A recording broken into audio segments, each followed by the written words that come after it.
The car didn't want to go. Oh, he's had it off. Ooh. Since the last time we've seen him, Mark at MKEF Racing's had it off. There he is.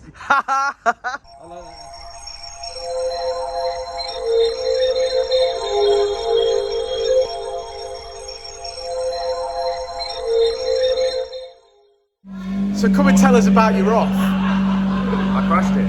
How? I ran out of talent. Oh, okay then.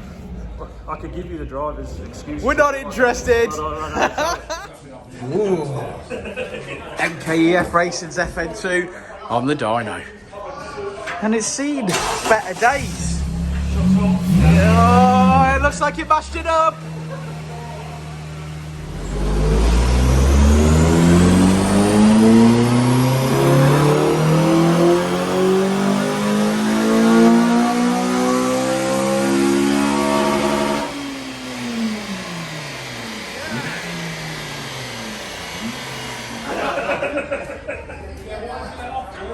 The reason he's half throttling it is because he can't get his leg underneath the dash to like use the throttle properly.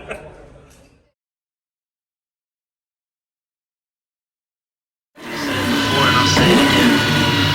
Life moves pretty fast.